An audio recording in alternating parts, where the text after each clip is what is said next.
Hello and welcome back to English Language Teachers ELT Under the Covers.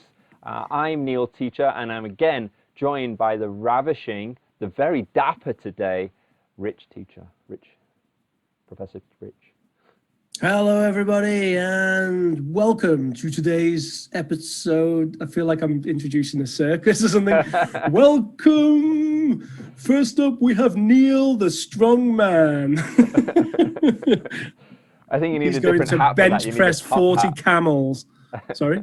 You need the top hat for that. Oh, that's true. Yeah, you're right. Yes, but it is true. I can bench press 40 camels. It's my weird trick. Everyone's got a party trick, right? Today, we are reacting to some lessons from a series that you might know. You might. It's kind of a bit popular. I don't know. The Harry Potter series. So we're going to be looking at the lessons from the teachers at Hogwarts. So this is, you know Hogwarts? You know Harry Potter? I've read one chapter and I've seen the first film. Okay. Well, I was a Terry Pratchett fan. I mean, me too. Terry Pratchett all the way. But I feel like if you're a Terry Pratchett fan, then you tend to steer away from Harry Potter. Well, I kind of feel like that's more Terry Pratchett is fantasy, whereas Harry Potter is kind of like, you know, Terry Pratchett is the hard drugs to Harry Potter's, you know, weed or marijuana. This is a terrible analogy. One of the things that many people don't know about Harry Potter and about J.K. Rowling is she is an alum. She is an English language teacher, or was an English language teacher. And that's, you know, from her teaching, it came about that she wrote this book. And interestingly, about these Harry Potter books is they are actually written with kind of graded language. It's very interesting. Right. They, you know, the first book is very simple linguistically, and then over time, till you get to like Deathly Hallows, which is, you know, can be quite a bit of a difficult read for the audience, the age range. Yeah, it's incredibly clever just from that viewpoint. So did she definitely do that intentionally? Is that something that she sort of come out and said, I graded the language of the books as I was doing them? I'm not sure. I'm not. Right. I had a bit of a poke round, and I didn't see anything about that. Hey, JK, Miss Rowling, if you're watching this, we'd love to have you on the show and talk about that aspect of it, because I think she's it's a brilliant. Little bit media shy from what I've heard, but you never know. We might just be the ones to crack the nut. Is this endearing me to J.K. Rowling? J.K., come on, we're language to teachers. J.K. Rowling as a nut. I think the nut was her hang-ups about coming on to. It's her hang-ups about coming on and doing interviews with the media, and us cracking it is helping her overcome her internalized anxiety. Yeah, but I mean, therefore making her a better person. We're just like you, JK, Miss Rowling. We are Mrs. Rowling, Miss Rowling. JK. We're just I'm sure everyone calls her JK. I think they do. It sounds cool. Listen, JK. Yeah, like MJ, Jordan, you know, that sort of thing. But you know, what's her actual name? I don't know. I really should. Jane. Know. Probably. Jenny. Come on, Jenny. Make this happen. But she knows what it's like to be a communicative language teacher. So I would give her. I would say that she did it on purpose, and I think it's genius, and she's a genius, possible. And she should share that genius with us. So please, if you read this, listen to this, see this, come on the show. We'd love to talk to you. We have a good time. So we're going to actually look at some of these lessons, and now Hogwarts is the creme de la creme of teaching of magic. So I've got a very high expectation. We're talking Hogwarts here, not Dogwarts. Not Slogwarts, not Bogwarts, Hogwarts. This is the Harvard, the Oxford, the Cambridge of magic teaching. So I'm looking not so much for communicative language techniques. You know, if we come up with some stuff like that and we see them talking about, because they do use, you know, language when they're casting spells and stuff like that, that maybe we can comment on. But I just want to see the whole teaching, you know. Yeah, and at the end of the day, like you said, she used to be a teacher, so she's probably got some fairly decent idea of the classroom environment. Yeah, that's true. That's true. Maybe we will actually see some mainstream media giving accurate depictions of a classroom. I mean, I don't really know how you could top the depiction from Pink Panther. So find me the greatest accent coach in the world. I would like to buy a hamburger. I would like to buy a hamburger. But an hamburger. Oh, hamburger. I want to buy. Yeah, we'll never. So that. presumably we're talking mind your language level, just underneath the best of the best. Yeah. Okay, so let's cue up that first clip.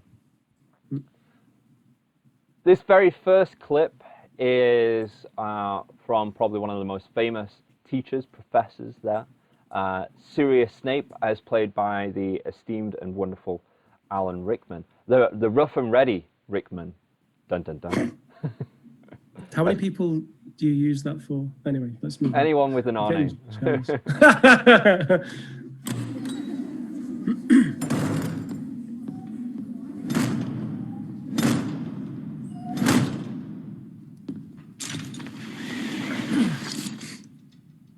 Turn to page 394.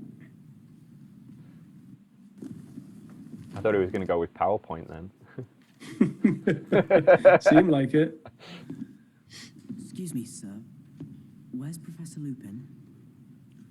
That's not really your concern, is it, Potter?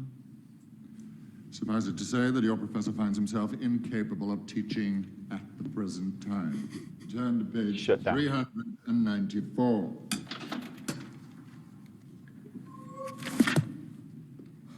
I wish I had that in class. But sir, we've just begun learning about red caps and hinky punks. We're not meant to start nocturnal beasts for weeks. Quiet. Did she come in? Did you see her come in? Now, which one of you can tell me the difference between an animagus and a werewolf? No one. How disappointing. Please, sir. An animagus is a wizard who elects to turn into an animal. A werewolf has no choice. With each full moon, when he transforms, he no longer remembers who he is. He'd kill his best friend if he crossed his path. Furthermore, the werewolf only responds to the call of Exposition the machine. Oh! Thank you, Mr. Malfoy. That is the second time you have spoken out of turn, Miss Granger. Are you incapable of restraining yourself, or do you take pride in being an insufferable know-it-all? Called her out. As an antidote to your ignorance, and on my desk by Monday morning, 2 rolls of parchment on the werewolf, with particular emphasis on recognizing it. Sir, it's Quidditch tomorrow. Then I suggest you take extra care, Mr. Potter. Loss of limb will not excuse you.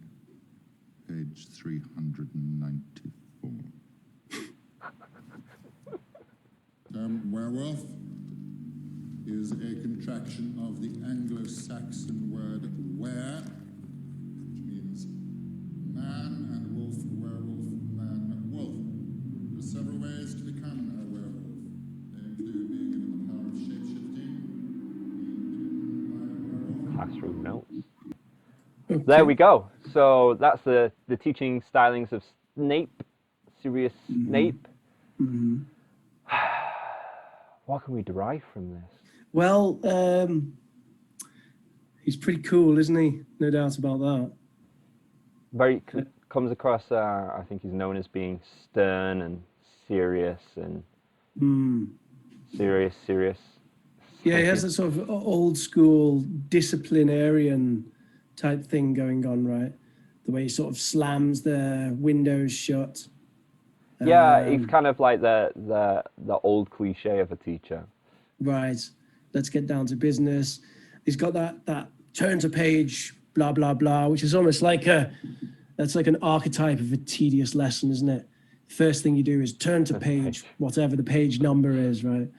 Like that's magically going to teach you something. Yeah, I mean, just the idea that the very first thing you should be doing in the class is turning to a page in a book. Yeah, without even kind of engaging the students or saying hello, or you're trying to be, you know, get their attention with, oh, something. I mean, he's teaching about werewolves. You know, Yeah. You'd be like, oh, what's this, kids? That's it, yeah. What do Could you be know? pretty cool. I mean, he does kind of have those images up, right? And he does ask them, you know, like, do you know the difference between this and this? That, I mean, that's pretty decent That's true. to engage them. But then, what was the whole open to 394 part? You just, you know, get to that when you get to it. And then he starts dictating, which is probably him dictating what something related to the book or actually the book itself. What's he say? He says something that werewolf is a contraction of Anglo-Saxon. He starts dropping just knowledge about werewolves at the end, because he's saying, like, oh, where is the contraction of man, or so it's like man wolf or something like that. So he's kind of giving info about it, but he's, you know, why? What is the whole plan of this? And he gave them homework. Nice. He gave them homework before they even done anything about this. Yeah, you it's know, quite done funny. any Yeah. I've never seen that before, actually. That's an interesting thing to do, isn't it? You start the class by saying you're going to be doing 2 essays worth of homework on this. Gets people to pay attention, maybe. Yeah. Actually, if you kind of think about it, and take away the fact that he's in a magical institute, he's, you know, an esteemed professor, and look at what he's done. He walks into the class. He doesn't greet the students whatsoever. He starts bringing down a slide thing, and then as he's trying to set up his class and his slides, he's telling them to turn to a page on a book, and then he's asking them a question about something that they don't know, throwing random images up. Then he tells them that, oh yeah, you're going to be doing a homework project based on the stuff that I haven't even taught you yet. And then getting them to turn to that book, and then they're all confused, and we wonder why. I think the only thing he does, you know, praiseworthy in that is when he slams Hermione. What's her name? Hermione, whatever. I don't know. Hermione. He definitely tells her where it's at, doesn't he? Are you always an insufferable know-it-all? Brilliant. I didn't get the thing where. That to a kid. Yeah, well, that's my standard intro. Ask him a question, wait and responds, and then just turn around and go, "Are you always an insufferable know-it-all?"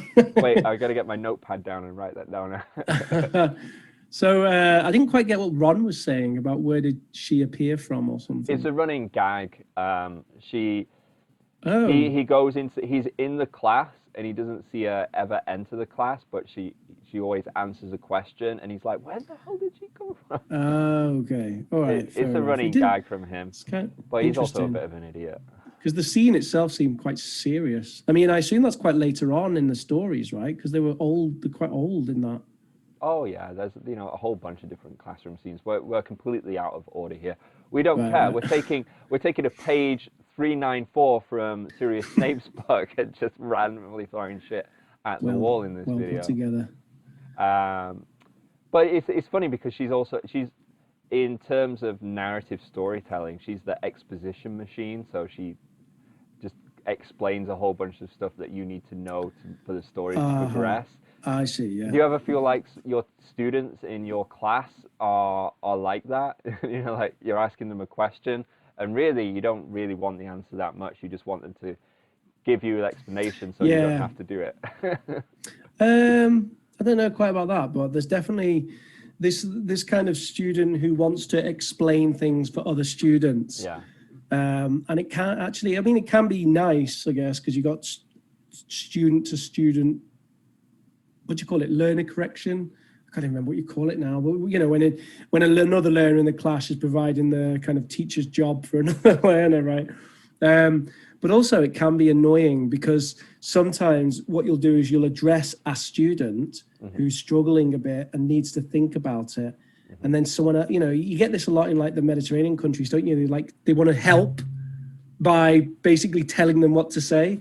And it's like, that's not going to help. This is not a classroom where you need to impress the teacher. So it doesn't, you're not helping them. Well, people have different ideas of help. They see someone struggling and they think that the way to help them is to just give them the answer, and that's not the way to help them. You know, like if a child's learning to walk, you don't, you know, help the child always stand up. You know, you give them time to be able to kind of, you know, try and get up in different ways and fall on the face and get up in different ways and fall on the face. There's a whole lot of falling on the face as a child in my household. But, you know, that's how you learn. You learn from your mistakes. That's right. But, yeah, so I agree with that. I think a lesson that will work really well for Hermione is like one of those LPL styled, you know, where you give the student, okay, here's your, here's the thing that you have to learn about that you are going to then teach about in a forthcoming class. That's it. She'd love stuff like that. Yeah. That's a good point. Yeah. That's how I would control her. I'd be like, okay, next class, I'm not coming in. You teach about, you know, boglins. Is that a thing, boglins? Boglins? Yeah, well, we'll get into that, aren't we? Isn't that the third one we're looking at? Oh, that's boggets. But that's a good lead-in. It's a good lead-in. So the next scene we're going to look at is about boggets, and it's Remus Lupin's class. Okay. Let's cue it up. Uh-oh. Intriguing, isn't it? Would anyone like to venture a guess as to what is inside? That's a boggart, that is. Very good, Mr. Thomas. Now, can anybody tell me what a boggart looks like? No one knows. When'd she get here? Boggarts are shapeshifters. They take the shape of whatever a particular person fears the most. That's what makes them so terrifying. Yes. Execution machine. Luckily, a very simple charm. I like how miserable Ron looks to listen to her as well. It's like she shows up and he just looks at her like, ugh. Like he's getting depressed just as every word comes out of her mouth. Well, you got to imagine he's gone through the whole. Sugar. He's gone through so many school years of dealing with this. It must grate. It must, you know, grind all the time, right? Mm-hmm. All right. Exists to repel a boggart. Let's practice it now. Without wands, please. After me. Ridiculous. Ridiculous. Very good. A little louder. Very clear. Listen. Ridiculous. Ridiculous. This class is ridiculous. Very good. Well, so much for the easy part. You see, the incantation alone is not enough. What really finishes a boggart is laughter. You need to force it to assume a shape you find truly amusing. Let me explain. Neville, would you join me, please? Come on, don't be shy. Come on. Come on. Hello? Student nomination. What frightens you most of all? Professor Snape. Sorry? Professor Snape. Professor Snape. Yeah. Frightens all. And I believe you live with your grandmother. Yes, but I don't want that boggart to turn into her either. No. It won't. I want you to picture her clothes, only her clothes, very clearly in your mind. She carries a red handbag. You don't need to hear. As long as you see it, we'll see it. Now, when I open that wardrobe, here's what I want you to do. Excuse me. Imagine Professor Snape in your grandmother's clothes. Can you do that? Yes. Wand at the ready. 1, 2, 3.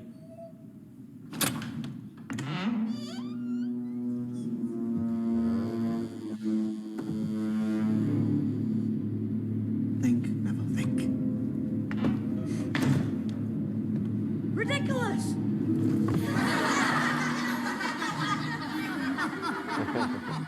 Wonderful, Neville, wonderful, incredible. Okay, to the back, Neville. Everyone form a line.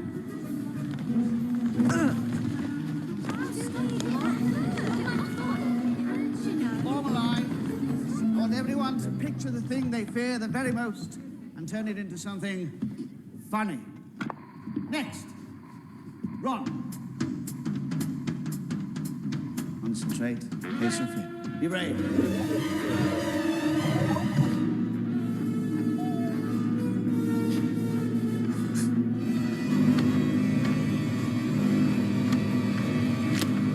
Wander the ready, Ron. Wander the ready. Ridiculous. Okay. Marvelous. Absolutely very, very enjoyable. Parvati. Next. Step up. Show us what you see. Keep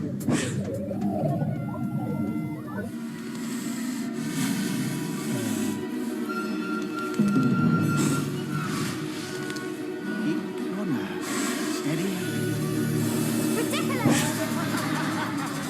And next. Step up. That looks creepy. Is that supposed to be funny?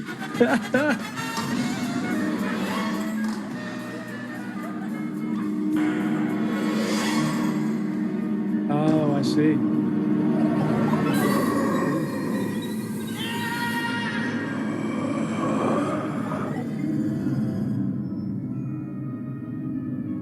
Ridiculous!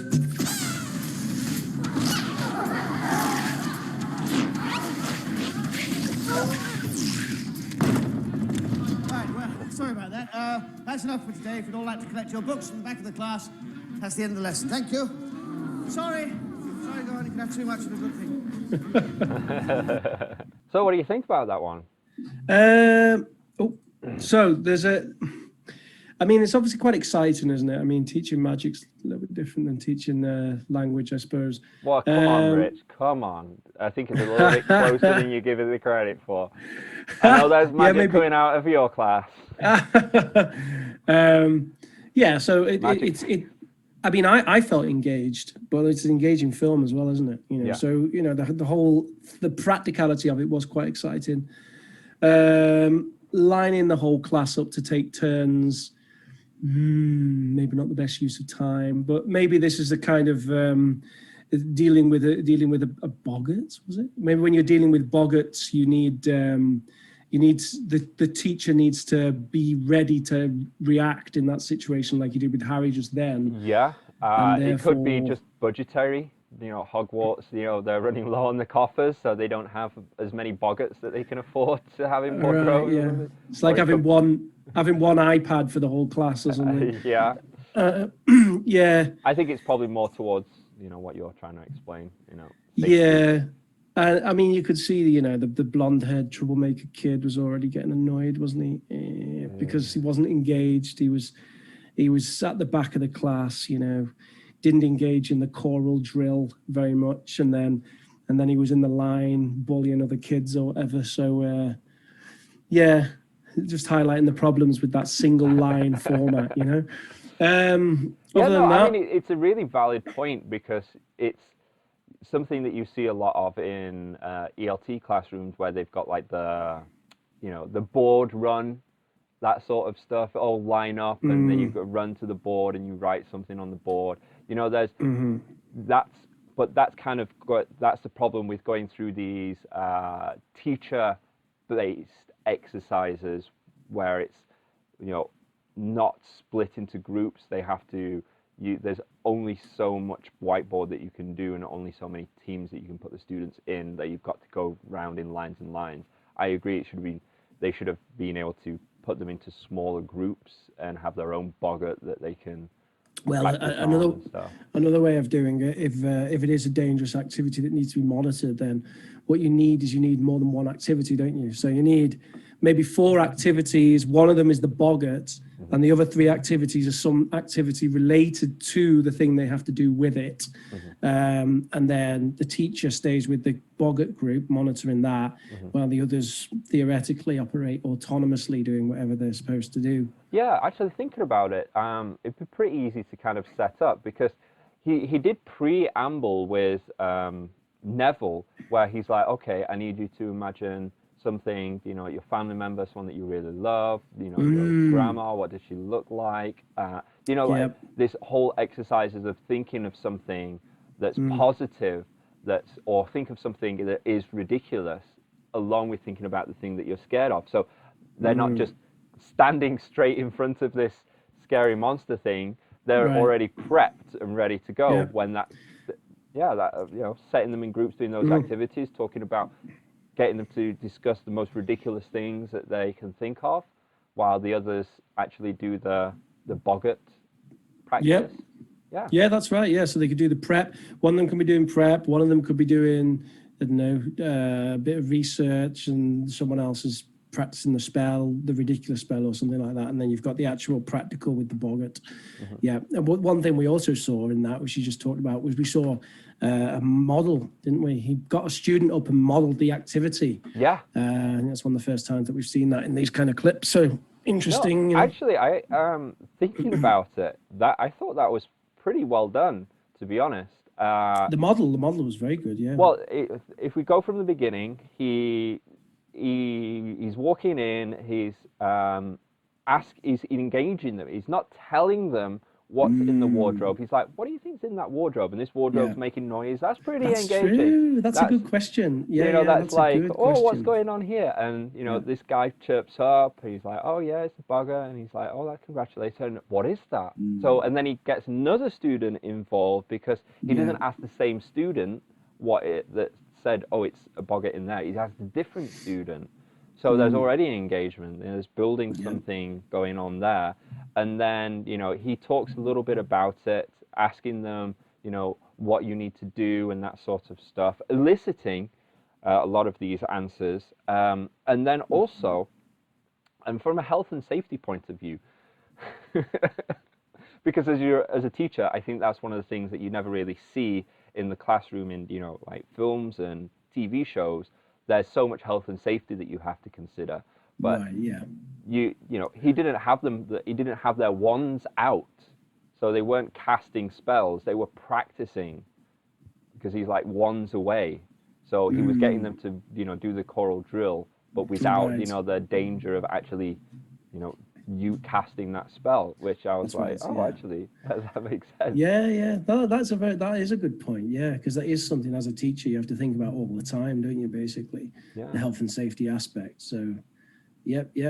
No, it's good. You're right. And then he nominates a student as well, and it's not the most confident student. That's right. And he gives them. Maybe he chose that person because he's not the most confident, because he knows that he has to give them a little bit of extra prep, whereas the others will have that activity beforehand. And then he coaches him through it. I thought he did it really well. And then, you know, going with the lineup. I think we agree that there are better ways to do it, but all the other stuff's pretty good, And he used music as well. Did he actually use the music? Yeah, he put the music on. Did you not see him put the record on? Does he use it with a? No, I wasn't quite paying enough attention. I think. No, he's got one of those old music LP records. He put it in there and to add the kind of zany, ridiculous, funny. Yeah, and he's quite an engaging teacher as well, isn't he? Just naturally, I mean, he seems like someone you want to listen to, and he's being quite fun with the students, I guess. Yeah, you know, students like fun teachers, right? So. Yeah, who'd have known? I thought they'd all want to Snape. Yeah, I liked when they made the note of the "Who are you scared of, Snape?" and we just watched that clip. It was pretty funny. But so far, thinking to just about all the clips that we've had. I actually really like that as teaching. You know, it's not, you know, it's all task based. I think he really nails the engagement, like you were saying, and then the model's good, you know, for the practice. So setting up the practice is good as well. So I mean, it's it seemed fun. Yeah, good fun, interesting class. How we would do that in an ELT classroom, I'm not sure.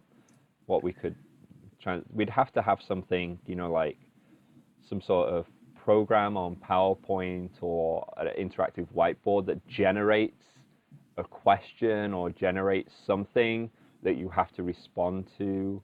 Oh, you can definitely do things like that, can't you? Yeah. I mean, you could even have it as two teams, couldn't you? 2 lines, and they come up and do something together. Yeah, just how you hold up some sort of flashcard, and they have to write an adjective that describes it or something. Yeah, exactly, that kind of thing. Or you can make it communicative. Someone says something, and the other person has to say something back to counter it. Yeah. Like you say a verb, you have to say the opposite. Basically, yeah. So there's lots to take away from that, and we even had actually a thing that we haven't talked about just yet, which is at the end of it when something goes wrong with Harry, and he calls it to a close, right? Boom, I think probably a lot of us as teachers have gone through some sort of moment like that, where for one reason or another you have to shut something down. Yeah. Probably not to the extent of ending the lesson early, unless it's something very serious. But certainly to the extent where you might shut something down and change to something else because something's not working, something's gone wrong. Yeah, something's suddenly got weirdly uncontrollable or controversial for some point, for some reason, which does happen sometimes. Yeah, you've always got like another backup in your back pocket though. But so it's kind of weird that he did just shut the class down just for that. Well, I guess that's to do with the severity of it that I don't know without watching the film. Yeah. But presumably the severity of that is such that he's decided to end the class. I mean, that would be the equivalent of like someone getting physically injured, wouldn't it, or something like that. In that situation, you could potentially, or if the classroom for some reason becomes a dangerous situation, then you would immediately end the class. Yeah, that's true. Okay, so we've got one more clip. Should we cue that up? So this class, I don't remember the name of the teacher. I'm terrible. I should know this. Got it tattooed or something. Isn't his name Wingardium Leviosa? No, that's the name of the spell or spell that he's going to be teaching that he's casting here. But he's teaching. It's a spell teaching class. And yeah, it's by this dwarf fellow. I think he's played by Warwick Davis, the Willow actor. Yeah, that's all that I've got. Check it out. Oh, right, okay. One of a wizard's most rudimentary skills is levitation, or the ability to make objects fly. Do you all have your feathers? Good. Now, don't forget the nice wrist movement we've been practicing. The swish and flick. Everyone? The swish and flick. Good. Oh, and enunciate. Wingardium Leviosa. Off you go then. Wingardium Leviosa. Wingardium Leviosa. Wingardium Leviosa. Stop. You're going to take someone's eye out. Besides, you're saying it wrong. It's Leviosa, not Leviosa. You do it then if you're so clever. Go on. Wingardium Leviosa. Wingardium Leviosa.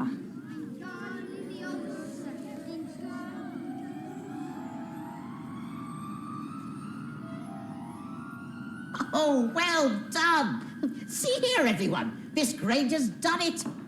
Splendid. Wingardium Leviosa. Well done, dear.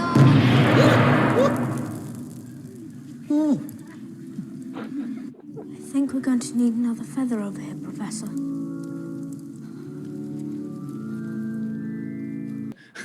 The explosion spell. And yeah, I think this kind of comes back to the previous clip that we looked at. There's danger in the classroom with this. They expels, they can explode. Danger, and they're super young in this clip as well, aren't they? Is this like the first film or something, or one of the first ones? I think so. Yeah. Yeah, it seems pretty. They seem pretty young, don't they? So, what do you think of that one? Well, you'd think if it was so critical to say the damn thing particularly exactly correct, there might be a little bit more scaffolding with that. rather than him just saying, right, and now just do this and say Wingardium Leviosa, which can go horribly wrong if you just slightly mispronounce it. Yeah. Yeah, I mean, as communicative language teachers, I think we would say, well, if it's so damn important to get all this right, because it's life and death, and thankfully, learning English is not life and death, with how you say the words, but, you would be at least having them doing more choral drills or, hitting because I think it was a stress problem, right? So, it seemed to be mainly a stress problem, yeah. So, although, like using your fingers, so you could be like Wingardium Leviosa, whatever, tapping it out, whatever you do in your own particular style. And probably the teacher should be highlighting the fact that if you say it slightly differently, something terrible can happen. This would be the equivalent in English of like telling someone that's it, yeah, bitch or beach. But there's other ones, isn't there? Like cook and all kinds of things can come out horribly wrong if you say them just slightly. Do you want a fork? I love those beaches in Spain. Yeah, we've all had those instances in the classroom. And you get these things in every language as well. Yeah. I mean, there always tends to be something similar to a really, really bad word that you can say if you say it wrong. And in those situations, it is important to, I mean, if it comes up, or if there's any chance of it coming up. British humour, basically. I mean, I know that when I teach beach, if I'm talking about the pronunciation of beach, the E and I thing, it's something that we spend some time on, and it's you make the students aware that the it version, when you've got beach, is not something that you probably want to say that much. Yeah, not that. Just keep it in your back pocket. The students need to know. Like from a communicative language point, definitely he should have spent way more time on that, and maybe even checking them in groups. Like you can do simple exercises, like having them the spell on pieces of paper or stuff like that, and they've got to say it to each other across the room, and so you can walk around and listen to them. Yeah, so basically taking the choral drill to the next level. Yeah. I mean, he didn't even do a choral drill, did he? The choral drill was the practice. Yeah. That's like the equivalent in language teaching would be like, you send them out in the real world, right? And they have to go up to someone and say, could I have a clean fork, please? And you only say it one time, and then say it once. Push them into the world.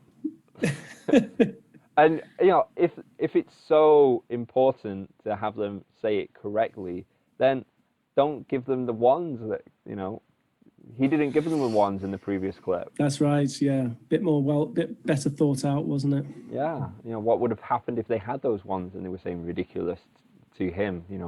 Would they have turned him into something funny or whatever? I have to say it's quite strange, isn't it? How one of the spells is like this weird, like Latin-esque language, and the other one's just ridiculous. That's a different kind of criticism, really. But well, I kind of feel like they say it in a different way. They over enunciate it because he talks about enunciation. So maybe that's okay. He does, doesn't he? Yeah, he calls it. Does he call it elocution or something? But yeah, no, you're right. They do. One of them definitely mentions something about that. Maybe he's teaching artificial language. Hamburger. Ridiculous. Could be that's the difference between speaking English and casting spells is just over pronunciation. That's what she was teaching in Pink Panther. She was teaching spells. And also kind of interesting that the teacher's reaction in this situation doesn't seem to be that severe, does it? No. Just sort of, it blows up and it's just sort of like, oh, okay. Obviously, they must have great insurance at Hogwarts for that sort of thing. They just got the parents to waive these massive waivers. Yeah, your child could suffer from, death or deformities and stuff like that. Oh, yeah, sure. It's a good school. It's a good school. Overall, so we looked at 3 teachers there. We looked at Snape, Lupin, and the smaller fella. I'm definitely throwing my stock behind Lupin. I actually thought it was a good example of how to teach. A good example of especially the lead-in part, isn't it? Yeah, the modeling is great. It's, you should be doing stuff like that. The last one, I should. Just terrible. The last one terrible, and then Snape is like sort of a bit 19th century, kind of takes me a bit back to. I think we did have teachers like that in school, who would just literally be like, "Turn to page, blah blah blah." Yeah. And we had it a lot in history. This. We had it a lot in history. They used to say like, "Turn to page whatever," and then what they'd say is, "Write the page in your own words." So you had to like read the page and copy it down, but in your own words into the book. We used to do a lot of that. It's kind of weird, isn't it? Because it seems like the kind of thing that doesn't really belong in this century. No.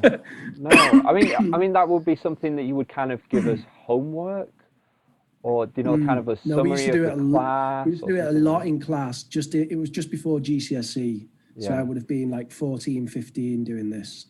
Yeah, and I remember there was a lot of it in history class. It used to be like pretty common activity in history class.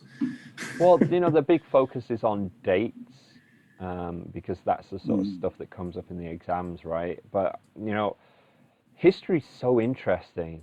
Yeah. It's so interesting. Yeah, it should not be a boring subject whatsoever. It should be a really easy subject to engage kids on. You should be able to do a lot of eliciting and be like, oh, what do you know about this? Do you know this? You're like, oh no, what? There was a dragon and all that stuff. Yeah, it's really interesting talking about history, isn't it? I mean, it's one of the topics that you use a lot in communicative language teaching because it's really fascinating, especially when you can combine it with the history of the language as well. I think it gets like you talk about the Normans and the Vikings and how they influenced the language and stuff. One of my friends has a very good lesson on that actually that I sat in on one time. Really good. Maybe we can get him on. Yeah. To see, because I think he does have something. He's working on an interesting project. Oh. I think he has been for years, but I don't know if anything's ever come of anything. Yeah, gotta push people to do that. If you're a teacher out there, you've got interesting stuff in the bag. Just get on it, produce it. Share it with the world and share it with us. Come talk about it. We love it. Everyone's got an interesting take on communicative language, and there's so much variety, and there's so much that you can cover because you're not just teaching English. You're going into talking about history. I've done Harry Potter classes. I've got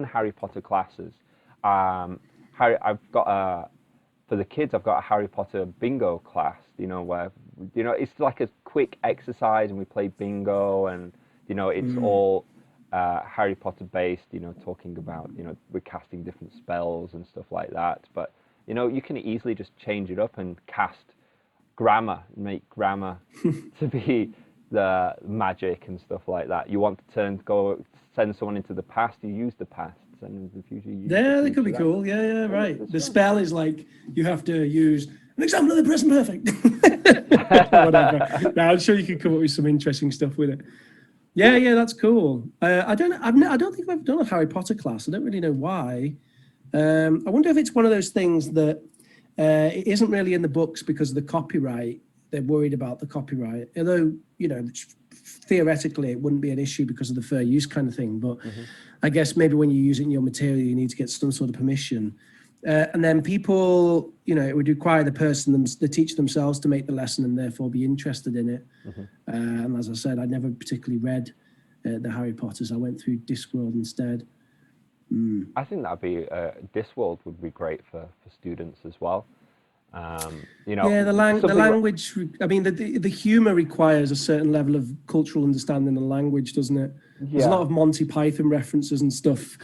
But something like Mort, or true, actually, that's kind of, I think that's kind of a bit universal. The whole idea of like a Death's Apprentice, the idea of and then you can use that as a lead in to talk about death in the language in their culture and stuff like that, and find out some interesting things. Do you have strippers come to your funeral like in China and that sort of stuff? Yeah.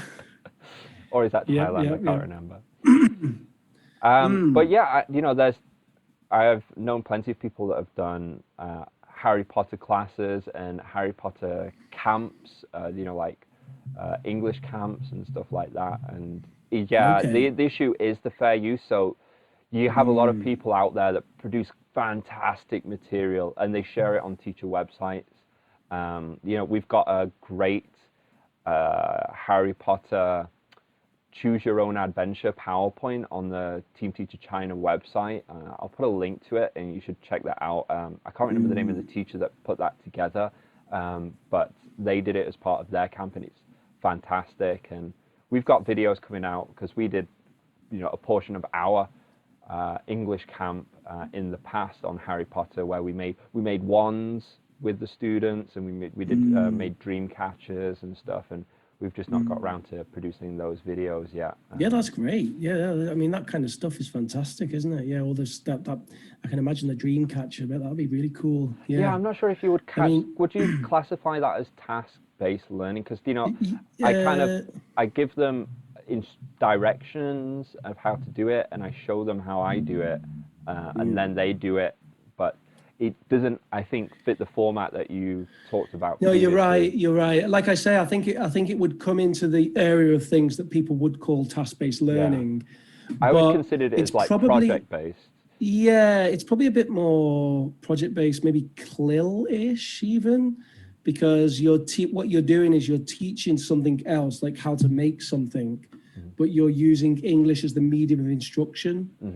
So that, I think, typically is referred to as CLIL, which is the combined language integrated learning thing. But I mean, like I say, I think it's good that these things don't necessarily have the strictest of definitions. I think it's fine to have a bit of fluidity there. So, to call it task-based learning, I don't really see why not. I mean, another thing that I guess would make it more task-based is, were they collaborating or were they doing it individually? Was it a collaborative making something? It was their choice. They could do it together, but most did it individually because they all wanted their own dream catcher and their own one. Yeah, in that case, I would be thinking it's less task-based learning than because I would think task-based learning, for me, I would imagine it. I tend to envision it as the students performing a task together, and the language becomes part of that task they're doing together. So if you wanted to make that TBL, then you would have it like they have to work together to make the thing, and the target language. Yeah, the target language becomes stuff like, "Ow, that's my finger," and "Pass me the scissors," or whatever, right? Yeah. Whatever language they need to complete the task. Yeah, your plane's going down, it's going to end up in a desert island. There's a couple of items on the plane that you can put in your pockets. What do you put in your pockets? Totally. I mean, that's more of a thinking. There's TBL a lawyer and a teacher on there. Who stays on the boat? Who do you kick off? Yeah, but then it can also be just down to earth stuff as well. Like you're having a conversation with, I don't know, one person's the banker and one person's the person who wants to get a mortgage, or whatever, and they're like, that's the task. It can be these kind of imaginary situations, but it can just be like normal conversations as well. Like one task-based learning could be they have to host a podcast, right. That's your task, right? And then you let them do it once and then move on. And anyway, we'll do that in the deep dive when we talk about TBR, right? Yeah. And that's going to be coming out soon, folks, where we keep talking about these deep dives and they just take a little bit more depth, so we're taking a little bit more time with them, but keep an eye out and remember to hit that subscribe bell. We've got the team working on it out back. Yeah, we've only got about 50, 60 people buzzing away in the ELT under the cover officers doing their research. Should be ready soon. I was going to make a terrible joke We then had to about rob our Foxconn officers. Rob several banks to pay their wages. So that was Harry Potter, and that was Hogwarts. That was some of the teachers from there.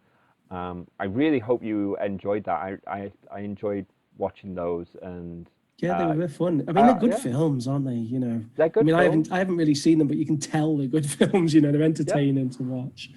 Yeah. I mean, and the books are terrific as well. And you know, again, shout out to JK. Come, let's talk. Let's talk. You know, we're just the same. We're all ELT teachers. You know, we want to talk to you. Give us your perspective. You know, if you're friends with JK, you know, send us a video. You know, she'll love it. You know, it's great. And remember, there's so many more scenes of teachers and so many different teachers at Hogwarts as well. We can react to those if you so wish. However, we really do need you to comment and let us know if you want to see more of these Harry Potter reacts and any particular scenes that you want to react to, because that's the only way that we know that we're on the right track. Or you know what you are engaging with. I mean, it engages us. We'd love to talk more about it, but you know, do you want us to do that? Do you, Rich? Yeah, I'd like to see more of Harry Potter stuff, definitely.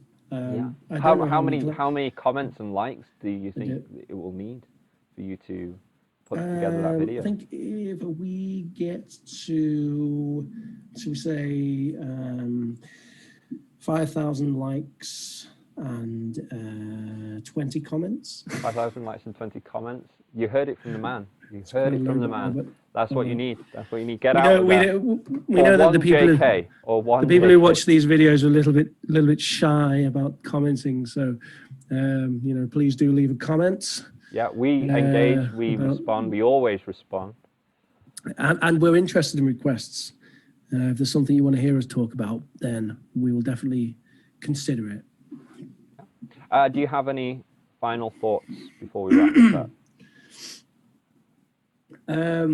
Well, I think it's very interesting to kind of to pick these things apart a bit and see what comes out of it.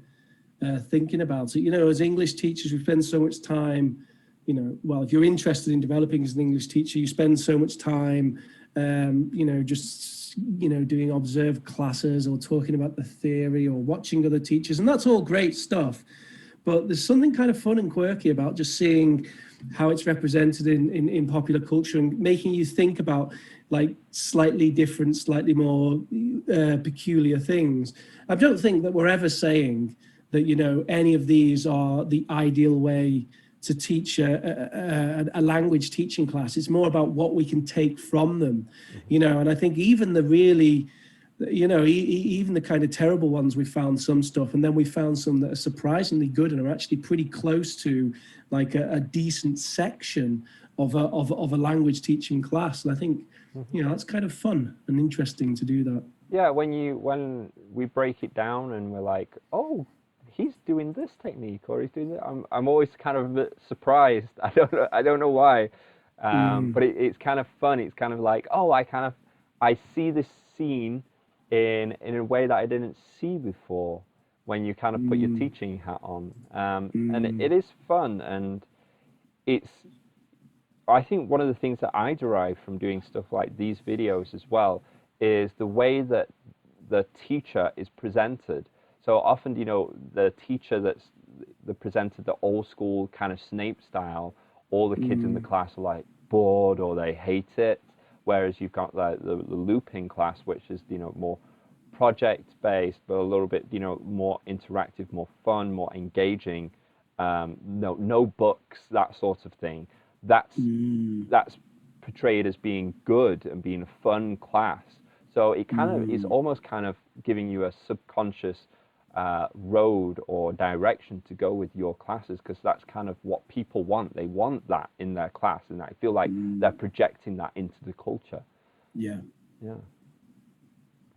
But hey ho, if you're looking for anything more with myself, Neil Teacher, Remember to check out teamteacherchina.com and our YouTube channel as well, where we have lots of free teaching materials, specifically PowerPoint and teaching videos on Team Teacher China YouTube channel. We also have Team Teacher Baby, which is my journey as a parent, using stuff from teaching along with parenting, and my perspective on that, and Teacher English, which is our PowerPoints turned into video homeschool lessons that you can download, use for your kids, use for homework, that sort of jazz. And then we have Professor Rich. YouTube.com/Professor Rich. That's it. He's working on many projects. I'm always working on many projects. They're going to come to fruition, we promise. Maybe, we'll see. In the meantime, future.com/Professor Rich, and just keep those credit cards at the ready. Bank details coming in a few. Keep those credit cards at the ready to juggle them around. This is my new juggling credit cards activity coming soon. Okay. Remember to like, subscribe, and share. Specifically, give a shout out to JK, get her on the show. And it's been a pleasure, guys. See you again next time. Bye-bye, everybody.